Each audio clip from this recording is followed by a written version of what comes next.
हमारे जीवन में सुख जब आता है, धन जब आता है, तो कहें कि जब अमृत से पहले विष आया था तो वो पहले आया था। यहाँ पर आपको धन के साथ साथ कुछ अच्छी चीज़ें भी आएंगी, सुख भी आएगा, बहुत सारी बुरी चीज़ें भी आएंगी, अहंकार भी आएगा, बदला लेने की भावना भी आएगी। जिन ने गलत किया है, बस ये गलती मत करना। अहंकार और बदला लेने की भावना को त्याग देना, नहीं तो फिर जब दुख का समय आएगा तब फिर आपकी परिस्थिति फिर दुर्लभ होने वाली है, फिर सामने वाला भी फायदा उठाएगा। क्योंकि जो दुख का समय आपने झेला है, उसके बाद जब आपको बदला लेने की भावना, अहंकार जागृत हुआ है, उससे पहले ये देख लेना कि पहले जो दुख भोगा था उसमें आपको क्या सीख और क्या शिक्षा मिली है, क्योंकि वही आपकी परीक्षा होने वाली है सुख के समय पर। ये बात आप ध्यान रखें।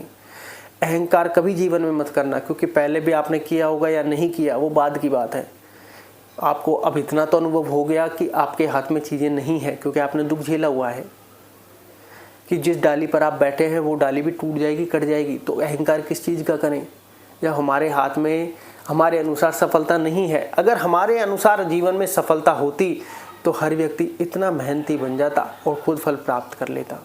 लेकिन हमारे जीवन में मेहनत हमारे हाथ में है, फल विधाता के हाथ में है, प्रारब्ध के हाथ में है, भाग्य के हाथ में है, और वो तय समय पर आपको मिल जाएगा। आपको उसकी चिंता नहीं करनी है।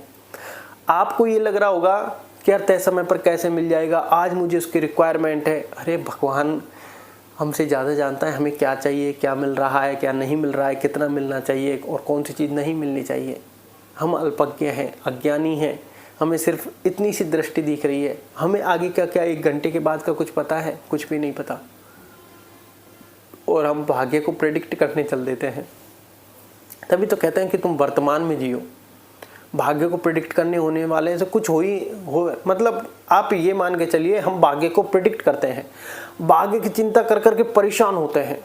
ठीक है, आज आपके पास प्रेजेंट मोमेंट है, आप मान लो 20,000 रुपये कमा रहे हैं और आप उसमें से क्षमता है कि मैं इसमें से सिर्फ 2,000 बचा सकता हूँ खूब जोर लगा के। तो आपका काम क्या है? प्रेजेंट मोमेंट में वो 2,000 रुपये बचाना।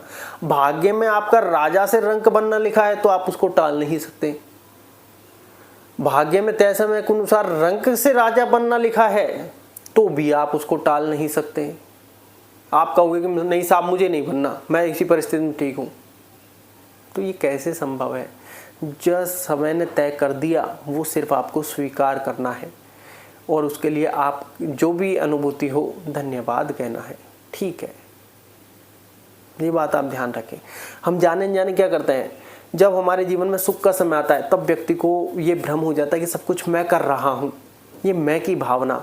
उसके बाद जन्म ले लेता है तुरंत अहंकार, दूसरे को नीचा दिखाने की भावना, बदले की भावना, मैं ये कर दूंगा, मैं वो कर दूंगा। फिर व्यक्ति को थोड़ा सा अगर मेडिटेशन ध्यान करता है तो तुरंत खुद से सवाल कर लेना चाहिए कि यार पहले भी तो दुख के समय मैंने सब कुछ करने का प्रयास किया, मैं कर तो कुछ पाया ही नहीं, तो फिर अहंकार किस बात का कर रहा हूँ।